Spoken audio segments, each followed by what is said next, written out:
This is your ultimate stop for everything sports. The Golden State Media Concepts Sports Podcast. Should I say more? From the NFL, MLB, the NBA to MMA, it's all in here. The Golden State Media Concepts Sports Podcast. Listen now.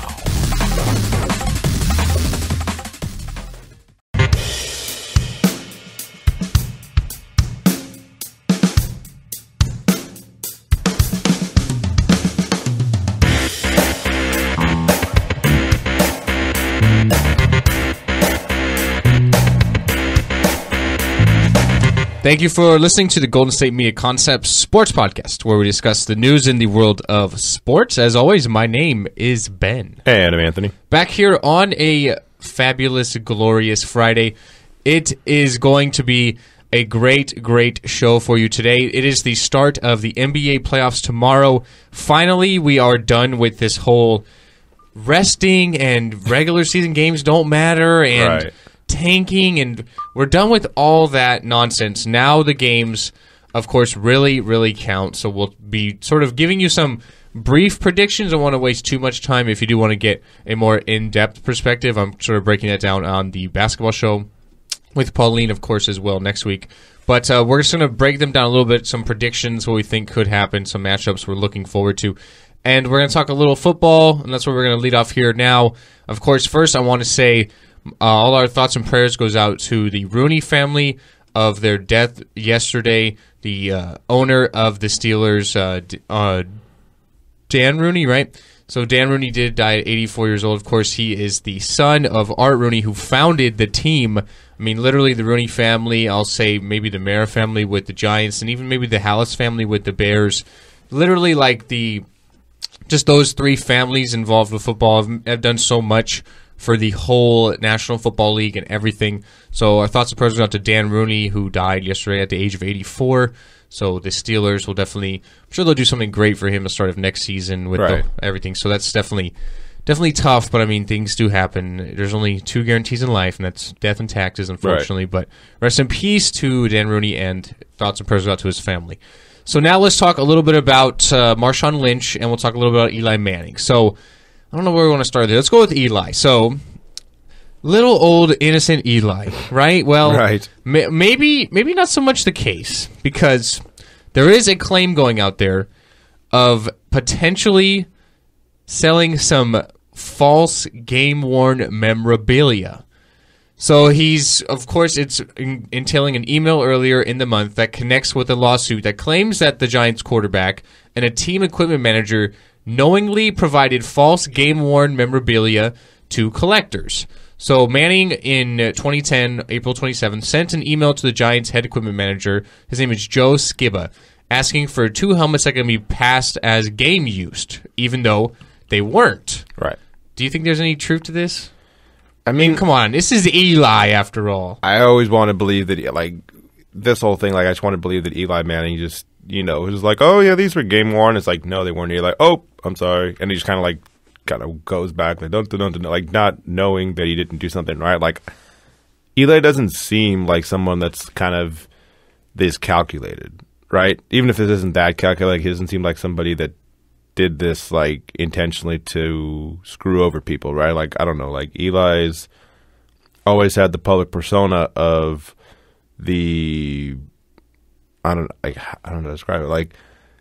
He's it's like just the boy goofball next door. Yeah, so I mean, he's oh hey Eli, that little. He's like Leave It to Beaver. Like that little kid next door. That's what I've always thought of with all the Mannings. Like Peyton had the whole Al Jazeera America steroid sort of debacle, and that of course got dropped because there was no proof in any of those guys. But it's I mean. When I read this, what I honestly thought of Hillary Clinton, a whole email scandal. Eli's next to be caught up in the mix because I guess the Giants deleted some emails and all this stuff. And this is going to be a long investigation, and I'm sure they're not going to get much into it because this whole thing is he said, she said, basically. Right. There's a trial set for September 25th. I'm not going to read much into it. Is there possibly something going on? Yeah, but am I going to really believe it? I'm not. Eli Manning is not the type of guy that would necessarily do this. Not saying that he didn't. It's still possible. But right, you saying he's like Leave It to Beaver. Leave It to Beaver could also grow up and become a head of a Ponzi scheme, right? Like that stuff could happen. But yeah, like I don't know. Like maybe it's just like a naivete kind of with myself. But like it's hard for me to actually believe this. Yeah, I'm not going to read much into it. I think someone's not necessarily setting him up, but because we've seen that in the past. But I don't know what's really going on with this. I think someone maybe feels like they got scammed or something. But now let's get to something else in the NFL. We've talked about this sort of on and off for, I don't know, the past few weeks now. Right. And it seems like it's almost not a matter of if, but a matter of when. Marshawn Lynch is going to join the Oakland Raiders. So the Raiders are actively negotiating with the running back who is actively seeking reinstatement into the NFL because he wants to play for his hometown Raiders. Of course, he's from Oakland. He retired after the 2015 season. There was even reports last year that Marshawn could possibly come back as a Seahawk, which I didn't really buy. I wasn't really much into that. But now it seems like it's only a matter of when, but not necessarily if. This is going to happen. This is for sure going to happen. The Raiders would, of course, have to trade for Marshawn Lynch to the Seahawks, what they'd be possibly giving up, God if I know. He's going to be turning 31, sorry. He'll be turning 31 later this month, so by the time the season starts, he'll, of course, be 31. He'll be out of the league for a couple of years, had some injury concerns at the end of his stay with the Seattle Seahawks. What would you possibly give up for Marshawn Lynch if you're Oakland? 7th round pick. Like, that's nothing. That's just a throwaway. Like it's not like he had like a 1,500-yard year last year. He didn't play last year, and it's not like the year before that he had another 1,000-yard season. He had like half of that, and he didn't even look like what Marshawn Lynch should look like as far as like what he was in the past. So that with the fact that he's 31 and the fact that this whole thing just seems like he's going to come back. It doesn't seem like something that's just like, oh, let's just kind of throw this out. And it's going to happen. The Seahawks have all this leverage. Like, no, like he wants to come back. And, like, yeah, like at best, like a conditional 6th round pick. Like if he gets 1,000 yards, like maybe you start at a 7th round pick, but then you keep getting all these like bonuses that if he matches this, it's a 6th round pick. If he gets this, it's a 5th round pick. Like maybe those things happen, but that's the best case scenario thing I can think of. What I want to be more interested in seeing is, could there potentially be a link between Lynch and Richard Sherman? Because think about if the Raiders maybe gave up, I don't know, maybe a 1st rounder to get them both. Like, how crazy would that be? Because not only are you getting Lynch, who is, of course, going to be motivated to prove that he still can be a top back. He's in his hometown, which is obviously great. You don't really ever see that in the NFL. Right. And you get someone who can solidify your defense, because bringing in Marshawn Lynch is good and all, but they don't need any help on offense. What they need the help is on defense. They have Khalil Mack, who's the Defensive Player of the Year, a big physical safety in Joseph, who they drafted out of West Virginia in the 1st round. But other than that, they got just a lot of guys out there. They don't have really any playmakers. Richard Sherman could lock down one side of the field. That'd be awesome. Yeah, that if they get that part of it, that would help out a lot, because you have somebody who's obviously super respected as far as like on the defensive side goes. You get somebody who can basically be a stabilizing fourth for the whole defensive just scheme, right? Because as good as Khalil Mack is, he's still a really young player. This would be like a veteran presence to kind of like help bring everybody together as far as Rich Sherman goes. And yeah, like both of them for a 1st round pick makes a little bit of sense. Like I understand. Would you do it? Yeah, probably. Like if I was the case, because yeah, they don't need help on offense. I mean, yeah, having Richard Sherman or having Marshawn Lynch would help that cause, because especially having him mixed in with Jalen Richard and DeAndre Washington, that helps because it takes the load fully off of Marshawn. Because you have a committee to some sort, right? And that would help him a lot more, because you're not literally fully relying on a 31-year-old running back. This is just like, okay, you come for goal line stuff and you get like 600, 700 yards for a season, along with call it like 6-7 touchdowns. That's good if you have him mixed with 2 other running backs, right? And plus, they still have Derek Carr, who is by far, I'd say, in the upper echelon of quarterbacks. Last season, I really feel bad for the Raiders because everything was going great, and then he broke his leg against the Colts. And then it was like, oh, well, your season's over now. Like, it was fun while it lasted. So there's still going to be a majority throwing the ball around because Carr is so good. You have Crabtree and you have Amari Cooper on the outside.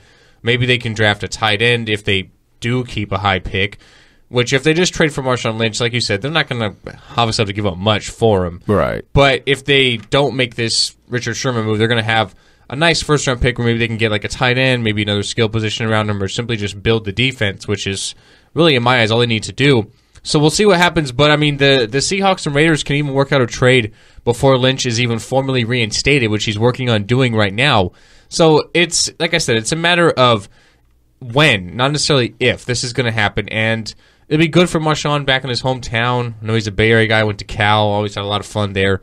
And we'll see what happens. So hopefully he can stay healthy, and it would be a nice little story. And hopefully he can help the Raiders win this season. So that'll be fun to watch. Yeah, this story kind of kept going. Like, first we were like, oh, Marshawn Lynch may come back, and I was just like, I didn't buy it. I never bought it, but now it's like, wow, this is really going to happen. Yeah, it kept going a little bit more, because it went from like, he didn't come back last year for Seattle when they needed him. Like, why would he come back now? To a different team, and you're coming back to a team in Oakland that's only going to be there for X amount of time, but that also kind of makes a little bit more sense now because by the time they actually do go to Vegas, he's probably going to be out of the league. He'll be done. I see it literally at most 2 years left, but I really only see one. I think he maybe tries it out.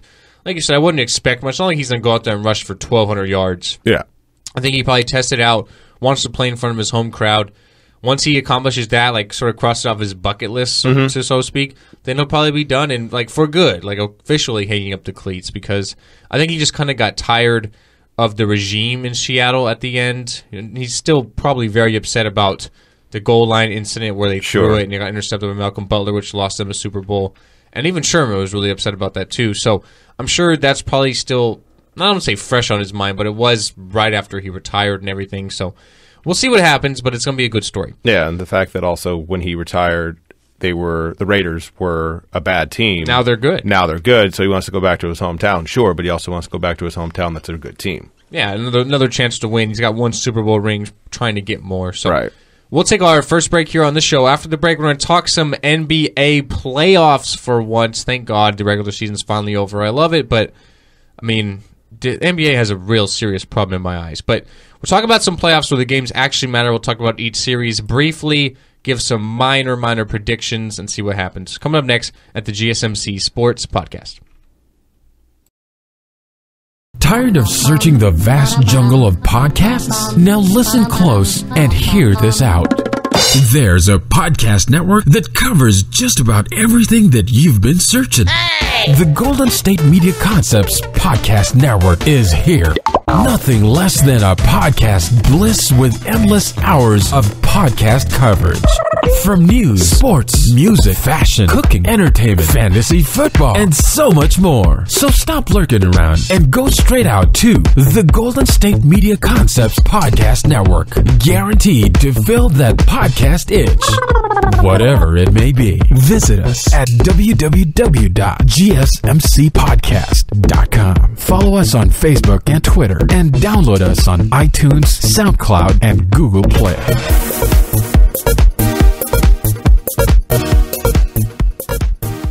So most likely, lottery pick Miles Bridges from Michigan State. He's a freshman. He's decided to go back to school for his sophomore year. He's 6'7", would be a nice little small forward. He scored about 17 points a game this season for Michigan State as a freshman. Michigan State aren't normally the one-and-done style of school, so I guess in that regard I understand it. But for me, I've said it a lot, you have to strike while the iron's hot. You have to go out of the draft. I mean, if you come back to school, it's good for Bridges. I'm not hating on his decision. I'm glad that you're obviously going back to college. College education is really important. But if you're going to try and get into the NBA, you have to strike while the iron's hot. You're not going to get any better than a lottery pick going back to school. Like, you're simply just not. You're another year into the system, and you give coaches and equipment people and scouts and GMs another year to figure out what is wrong with you. Like, this literally happens all the time, whether it's the NBA, the NFL. If you are potentially a really, really high pick, a first rounder, whatever, and then you go back to school, you only hurt yourself in the process. I just simply, I don't get it. I think you have to come out. Yeah, no, something that, like, I get how Michigan State, you know. Yeah, they don't normally do that, but. Yeah, they tend to stay for a little bit longer period of time. North Carolina's also in that range, too. And this isn't like it used to be where, you know, you would have the best players, you know, call it, 20 years ago, something like that. They would stay for 3 or 4 years. It was something where by the time they were a junior, you were like, oh, okay, cool. So now they might actually come out. This is something, especially now, like you said, like, we are so invested in this draft. Not just like us who like watch it when it comes on, but the scouts, just like they have literally tape of you from the time you were a freshman in high school to whenever you come out in college. And they can see like, oh, well, he took a little bit of a tick up here, and then he went down a little bit. Then his free throw percentage went down, but his rebounds went up. Like, there's so many things, man, that they can like pick apart. And well, against, you know, better competition, he couldn't drive to the left and stuff. Like, there's so many things to where, like, if you're just like, well, he looks pretty good, you know, you take someone, forget about all the one and dones that have come out, right? Forget about Ben Simmons or Karl Anthony Towns or Tyreek Evans or whoever. Like, forget about all these people. Like, even someone like Inez Cantor, who didn't play. He literally did not play a single minute at Kentucky. Yeah, he got drafted really high because you have no idea. Same thing with the people coming out of Europe. You have no idea if these people are going to be good. You can get anything from Darko Milicic to Kristaps Porzingis, like Dirk Nowitzki, like who knows? Like, you can get all this range of people because it's such an unknown, and that is so much better than taking somebody who's been in college. You know, we picked apart Buddy Hield when he came out as a senior, and we only knew about him for 1 year, actually knowing who he was. But once we actually knew who he was, it was basically a thing of, well, he's been there for 4 years. How good can he actually be? Exactly. Like, prime example, I mean, the NBA, you almost have to be 18 or 19 now to simply get drafted high, because here's a prime example. Karl Anthony Towns. Mm-hmm. The dude is 21 years old. Right. Look what he's doing, okay? We'll use Buddy Hield, so I'll use his example. He's 23. Right. Karl Anthony Towns is 2 years younger, and he's already 3 more years into the process, and he's going to be, in my eyes, the best big man in the NBA in 2 years. Right. He's already tearing it up, you know what I mean? And we have Buddy Hield who's simply just getting his feet wet. You have to come out early because you have to start getting into the system earlier. And it happens all the time. Look at football. Matt Leinart came back. Yeah, we saw how that worked out. Right. Matt Barkley came out. We saw how that worked out. In the NBA, Ivan Rabb is coming out as a sophomore this year from Cal. He would have come out last year as a freshman. He probably would have been a lottery pick, probably top 10. Mm-hmm. This year, you're looking at maybe late first round. Like, this happens all the time. You got to strike while the iron's hot, because if you don't, teams are going to figure out what's wrong with you.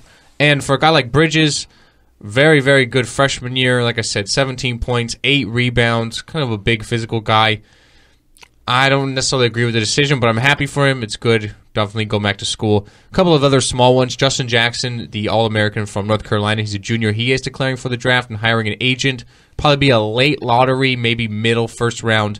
And then Alonzo Trier from Arizona. He's decided to go back for his junior year. This one actually makes sense to me because he did have the off-the-court testing positive for performance enhancement thing at the end of his freshman year, so he missed about half of the year this year. So I think it's good for him to go back to definitely prove that he can play clean and is clean and get that whole thing behind him, as opposed to just coming out now where he'd definitely be asked about it a lot more. So that makes a little more sense. But let's talk about some playoffs now. It's finally playoff time. Like I said, thank God.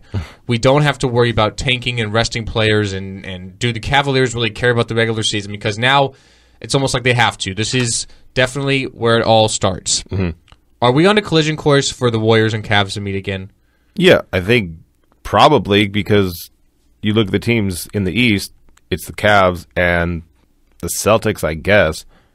I really like the Raptors. I mean, that could be, the Raptors are facing Milwaukee. I would expect the Raptors to advance against the Milwaukee Antetokounmbos, because Giannis Antetokounmpo literally leads the Bucks in all top 5 categories: points, rebounds, assists, steals, and blocks. Yes. And give him credit, I think he's probably going to be the most improved player of the league. He's phenomenal.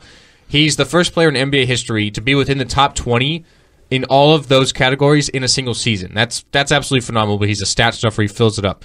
But it's basically 1 on 5. Right. And Toronto's getting Kyle Lowry back. They played really, really well without him. Mm-hmm. The addition of Serge Ibaka has been phenomenal for defensive concerns. And you have that dynamic backcourt with Lowry and DeRozan and even Valanciunas inside. So I think potentially Toronto, they've definitely not had the best of the Cavaliers. Remember last year, it was like the Cavs killed them at home, and then on the road, it was like Toronto won, and then at home, the Cavs killed them. So, I mean, the Cavs do definitely have Toronto's number, but I think they could potentially give them a little bit of a series, be physical with them. For the Cavs, I think they're definitely getting to the finals.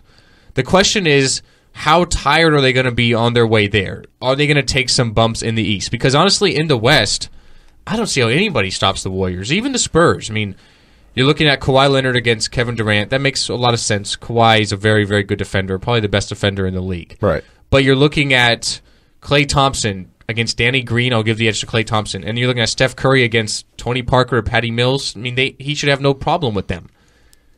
The only thing that I worry about is the Spurs are, an organization that doesn't necessarily fear anybody, right? They can basically play against anybody, do anything that they want to do. Popovich is the best coach maybe in the history of the game, like, depending on how you want to rank, Auerbach or Jackson or Riley or whoever else.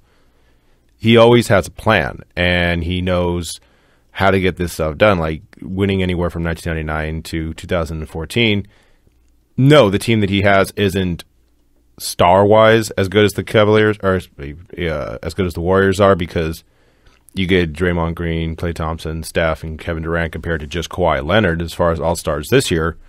But, I mean, they still are a team that had a legitimate shot up until a couple of weeks before the end of the regular season of getting the number 1 seed. So I can't see the Rockets contending, because the Rockets are basically what the Warriors are, just a little bit of a discounted version of it. They're not, and they don't nearly have as much defense as the Warriors. Right. So I mean, they don't have defense, period. I don't think they could guard their own shadows. Yeah, they just want to keep shooting threes, to where the Warriors are like, yeah, we'll shoot these threes, but also we're going to get in your face. So with Draymond, with Klay, and with Kevin Durant, like all three of them can play defense, some at like the higher end, or even just at a relatively competent level like Steph Curry does. He's not great, but at least he's not going to make you look, like I was guarding him. So I can't say anything with the Cavs, because they're still probably the best team in the East by a decent margin once they actually decide to kick things into gear. Do you think they can literally just it's like as simple as a flip of the switch, though? It's not the because fact that's what they're trying to imply. It's not the fact that it's a flip of a switch. I mean, I guess it is that also, but it's the fact that no other team can necessarily compete with them, right? Though you said about the Raptors, sure, like the Raptors can do that. The Raptors, I just like how they match up with them. Yeah, and they have a good enough matchup. The thing is, you talk about how healthy they're going to be and how rested they're going to be. It's more with just LeBron James, because that dude's been playing, 37.8 minutes. Led the NBA, like the most minutes per game of anybody in the league. And it's not like he's 24 years old and it doesn't matter. Like the dude's 32 and an older 32, because he's been playing since he was 17. He's played more games than Michael Jordan. Yeah. And he's on pace to become the highest scorer ever in the NBA in the playoffs. I think he's like 450 points behind Jordan. And he's like 1,500 points away from getting 30,000 career points in the regular season. So, I mean, like, he has been doing this for literally like 14 years. And he's eventually, like, who knows if he breaks down in like a year, 2 years, 7 years, whoever knows. But, like, he's getting to that point. He's getting to that point to where every NBA player basically has this point where, like, this pedometer or the odometer goes too far, and all of a sudden the car, blows up. Like, he's getting close to that point. Maybe it's not this year, but you can't keep playing him all these minutes and expect to keep going to the finals, even though this is potentially the 7th year in a row that he's going to do it. Yeah, I just don't think it's that easy that they can just simply turn on the light switch and everything's hunky-dory. They can't guard anybody, and I think they shouldn't have any trouble with the 7th seed of Indiana. Paul George, definitely a dynamic player, but LeBron's going to be matching up with him. I'm sure LeBron's definitely going to try to turn over a new gear and be a lot more serious, and I just want to see if Lance Stevenson is anything stupid, like blowing in LeBron's ear again. Right. So I'm looking forward to that, but I don't think the Pacers give much of a threat to Cleveland, but I just don't think it's that simple that they can just turn it over. I think their defense is going to let them down a little bit, and they'll probably get pushed a little longer in some series going forward, like maybe Toronto, possibly Boston in the conference finals.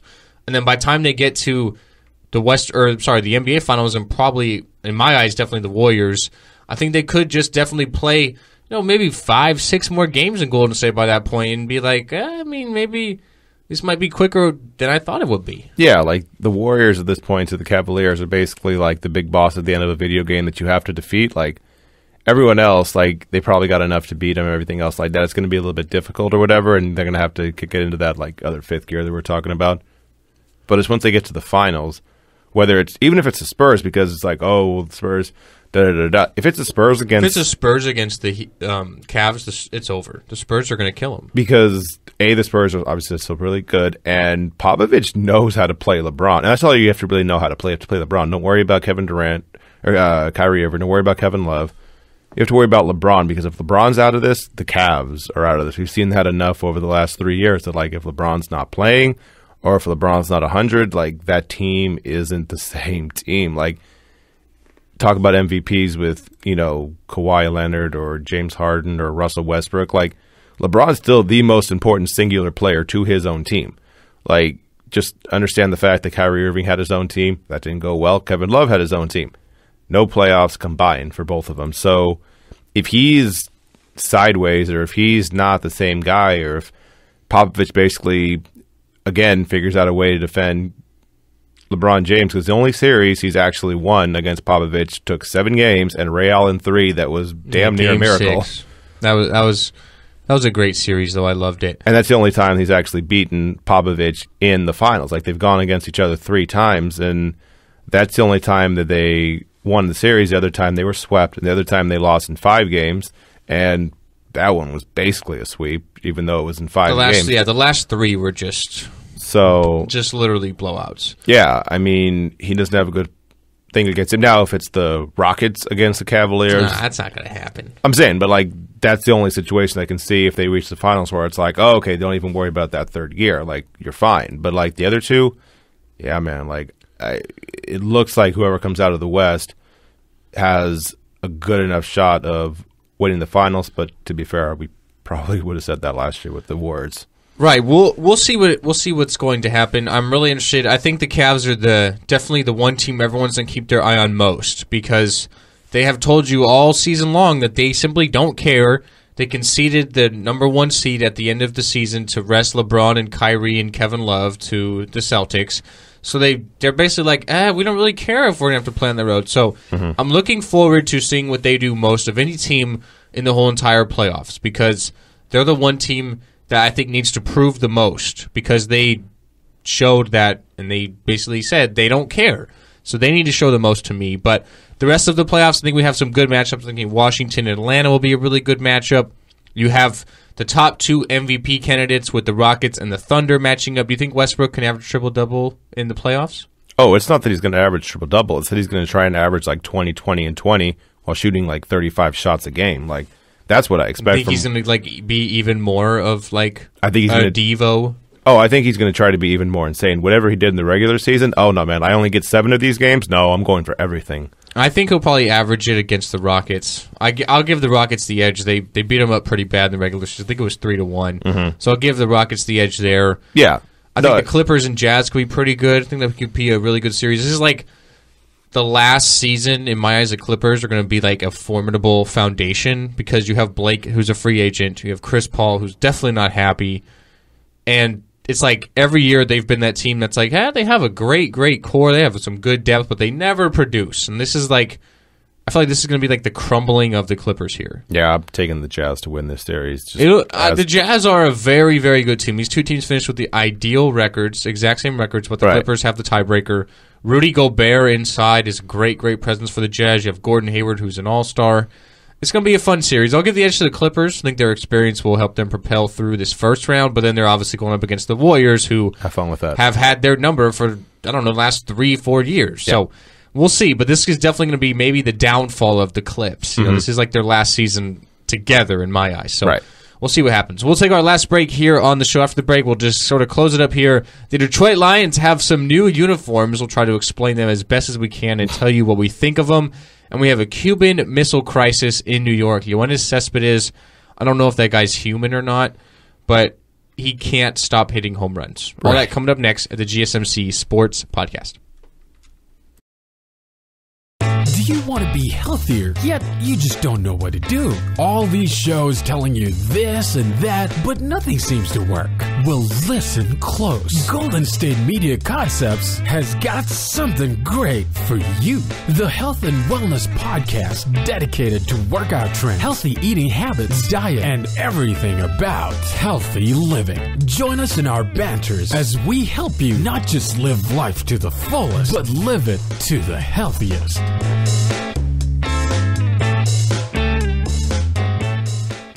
The Detroit Lions, I feel like yet again, didn't they just change their logo and uniform a few years ago? Right. It's like, I feel, I'm sorry I'm bashing on Detroit, but I'm of course a Packer fan, so I'm not a big fan of the Lions.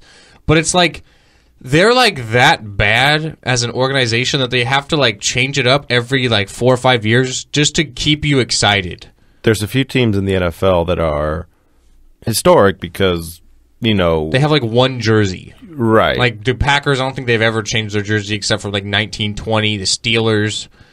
I mean, then there's the Lions who just change it up like Oregon every other week. Right. And the Lions, I do love the jerseys are fine. They're not bad, they're not great, they're fine. Yeah, they have 4 jerseys in total, one of them being the throwback, which is going to be one on Thanksgiving, the traditional home game for Detroit. Right. They have a gray one, a blue one, a white one. They look pretty cool. I mean, I like the gray one probably the best. But it's man, it's simply they just change them every other day. They just changed them a few years ago. They're historic because they've had, Calvin Johnson and Barry Sanders. That makes them become iconic because outside of that, they haven't done any sort of actual winning. The Browns are famous because they had Jim Brown. That helps the cause. And the fact that, they at one point were great and then, over the last 25 years, they've been terrible. There are certain organizations that just kind of have the reputation of you win because of headlines more than you do because of actual box scores kind of thing, right? Kind of along the same lines as the Jets. The Jets have historically been a team that is either bad or just somewhere in between. Yeah, you got Joe Namath and you won Super Bowl III. Congratulations. Everything else just kind of you being the redheaded stepchild to the Giants. Right? The Giants have multiple Super Bowl wins. They have 4 all total, 2 with Eli and 2 with not Sims. I guess Simpson won one of them, but you have 4 total. To where the Jets, they got their 1, and everything else, it's either you signing, Mark Sanchez or Tim Tebow or whatever else like that, and trying to get the headlines. The Lions, they are the most unaccomplished in that division, right? You have the Bears, historically great, the Packers, historically great, and even the Vikings.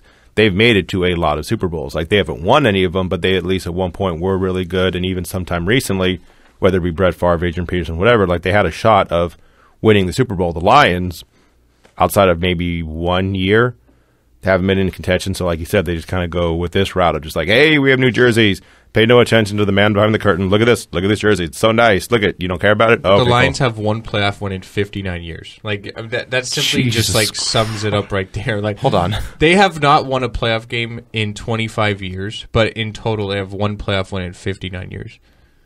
That's I'm not even mad at that. I just feel sad. That's not even I mean, it's pretty bad, but like you said, they have to just consistently change it up to get people more excited. So when you're looking at the jerseys in particular, some details, they do have WCF on basically the sleeve. Mm-hmm. William Clay Ford, something like the Bears have with GSH for George Hallis, yeah. Right there on the bottom. So same sort of scenario there. They had it for Kraft for his wife when she passed. Yeah, they always do these things to honor some of the people who were a vital part of an organization at one point. So that makes sense. But, God, you said 59 years? Yes. Jesus. The one thing I'm not really excited about with these Lions jerseys, I feel like the numbers are probably too small. They seem really skinny. Mm-hmm. It seems like it'd be kind of hard if you're simply watching from, the stands to try and figure out who is who. They're not. It's not like they're not big. It definitely takes the majority of the shirt, of course, but it just seems really skinny. They're kind of close together.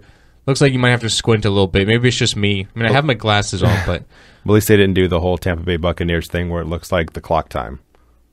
Oh, God, yeah, that was... Those things are probably the worst thing, looking at it I mean, we've seen... overall, I would say they're not bad. I think the gray one's really nice, but we've seen much worse. Like, what's possibly the worst? You mentioned Tampa Bay's clock. Well, Tampa Bay, yeah, the clock. Whole jersey number system. Right, that's the one that, like, as far as, like, the number-wise looked really weird. As far as, like, the worst actual jerseys I've seen, I'm trying to think for football. I think Seattle's color rush was pretty bad last year. It was like I forgot literally about the color rush highlighter shirts and pants. Yeah, The Diamondbacks have a pretty bad road jersey right now. Okay, so the worst things I've ever seen, I don't remember if we talked about this at one point, like, a while ago, but the Dallas Mavericks had these, like, gray, silver, it looked like aluminum foil in certain angles, like, jerseys they had back when Dirk, it was probably like 2004 or something like that.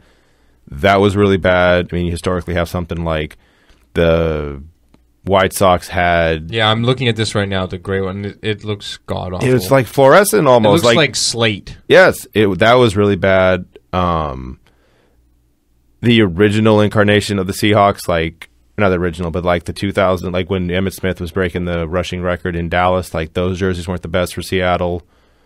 I'm trying to think of, like, other stuff, because generally it'd be like a new team, because, like, the Packers stuff is iconic, the Bears stuff is iconic, even something like the Giants is, like, iconic. Dolphins, the new Dolphins. I hate how did I not think of my own team? The new Dolphins. I hate the teal. Yes, I love those. Oh, those are bad, man. I mean, it's really nice. I mean, it's not awful. Don't get me wrong, it's not awful, but, like, I like the older ones so much more than what they started doing, and that's why they started bringing back slowly the older logo, the older color, stuff like that. One thing I am not a fan of is the Steelers, like, Bumblebee, prison. That's just what I thought of. Yeah, right now. Whatever you want to call it. Like, but a buddy of mine is a Steeler fan, and he, according to him and a lot of other Steeler fans that he knows, they love that. Like, that's the thing, like, they rally behind that, which I don't understand. But, like, yeah, that's kind of a thing of just, like, it's ours and we like it. We don't care if the other people don't like it. But, yeah, I'm with you with that. The Packers have been wearing the same throwback jersey for the last, like, 5-6 years now. Right. And it's blue with, like, a yellow circle right in the middle and a brown helmet. And it's from, like, one of our earliest seasons, like, in the 20s. So I get it, but it's god-awful, too. And it's pretty bad. But the Steelers one kind of rings a bell, because it's like a Bumblebee, like, prison combo just thrown together. And it doesn't really make much sense to me at all. But I mean, there's a lot of bad ones. You're looking at some right now. The Broncos had a pretty bad one with that, like, mustard yellow brown combination a few years back. But we've seen, like, some pretty bad uniforms. The Eagles had, like, a baby blue and yellow, like, it looks like the Chicago sky of the WNBA. Like, I don't really know what they're necessarily going for there, but I mean, we've seen some pretty bad ones, but this one's definitely okay. The Lions is okay. The creamsicle Buccaneers. I like those. Those are okay.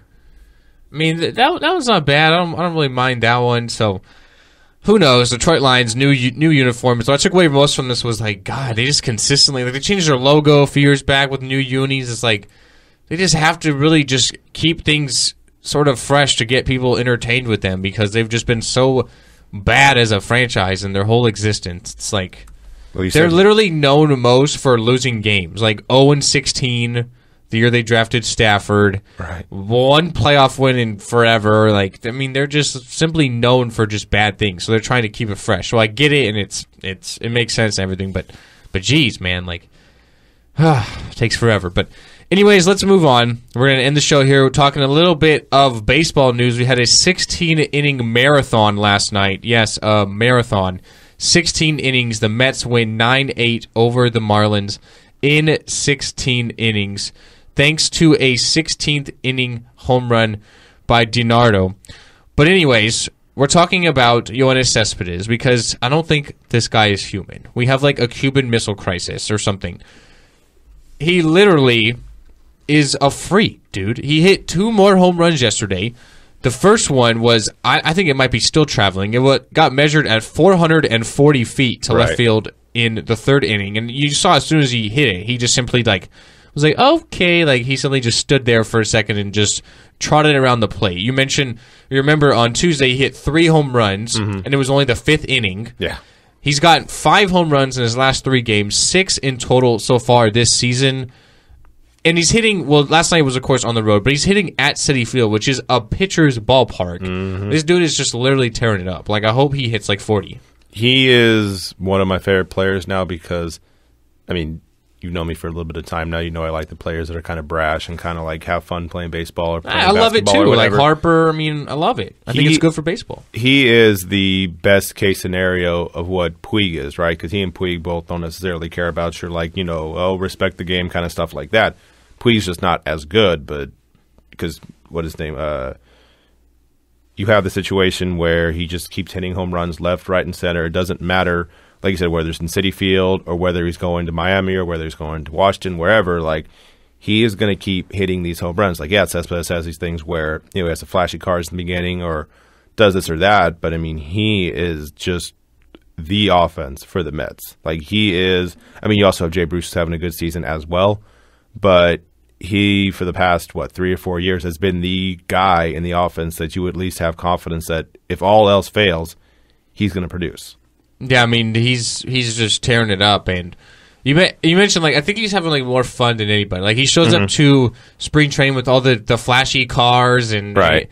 He's just having a lot of fun doing it. And he's just so fun to watch because... And he's producing, so no one can, like, say, like, oh, well, like, it's a distraction. He's thinking about other things. Like, no, he's fine. Like, he's going to struggle at some point in the year, right? Then we're probably going to come back and say, like, is he worrying too much about other stuff? But, like, he's clearly not worrying about all that stuff. Like, you can do both, and he seems to be having a lot of fun and also being one of the best players in baseball right now. Yeah, he's definitely tearing it up. 6 home runs, only 10 RBIs so far, so he's hitting a lot of solo shots. But still, I mean, right, not his fault. He's definitely doing his job. So he's also hitting .275, which is not terrible for a guy like that. You see a lot of power hitters; they simply don't hit for contact. So 300 is like a stretch for them to even achieve. So hitting .275 so far for Cespedes is pretty good. Off to a good start. The Mets as well off to a good start at 7-3. But that's gonna be it, guys. We are gonna be taking a break for the weekend. Of course, it is Easter. Hope you have a great Easter weekend. Anything planned? Anything fun? So have something with family. Go about 1 o'clock to my grandma's house. You know, paint eggs, you know, eat a bunch of food, basically get, you know, stuff where by 4 o'clock in the afternoon I can't move. I'm just laying on the couch, just like, kind of stuff like that. So that'll be a lot of fun. What about you? Similar things. Go out to dinner with my grandparents and my parents on Sunday night. And then during the day, probably watch a lot of sports. But my girlfriend and her family like to do like a Hunger Games Easter where they have like candy and money in eggs that are just spread out. Right. And you have to try and find them, and you like meet in the middle to find. I've never done it, so I'm really excited. And it's supposed to be raining Sunday morning, so that makes it, I guess, even better. Right. But so you have to like find in the middle. There's like gadgets and like clues and stuff to find where they are, and you have to like race to get them. And there's like weapons where if you like shoot someone, then they die for like a few minutes, and they have to give up their stuff to you. So I've never had it. I've never done it, so I'm really sort of excited and interested to see what goes on. But they do it all the time, I guess. So that sounds fun, though. Yeah, it sounds really fun. Yeah. But anyways, that's going to be it for the show. As I mentioned, my name is Ben. And I'm Anthony. We are taking a break for the weekend. NBA playoffs start this weekend. Baseball is going on. Hockey is in the playoffs as well. We had some game ones last night. NFL draft coming up. It's a good time to be a sports fan. Everything's kind of coming center stage. So that's going to be it, guys. Have a good day, and we'll see you next week here at the GSMC Sports Podcast. You've been listening to the Golden State Media Concepts Sports Podcast, part of the Golden State Media Concepts Podcast Network. You can find this show and others like it at www.gsmcpodcast.com. Download our podcast on iTunes, Stitcher, SoundCloud, and Google Play. Just type in GSMC to find all the shows from the Golden State Media Concepts Podcast Network, from movies to music, from sports to entertainment, and even weird news. You can also follow us on Twitter and on Facebook. Thank you, and we hope you have enjoyed today's program.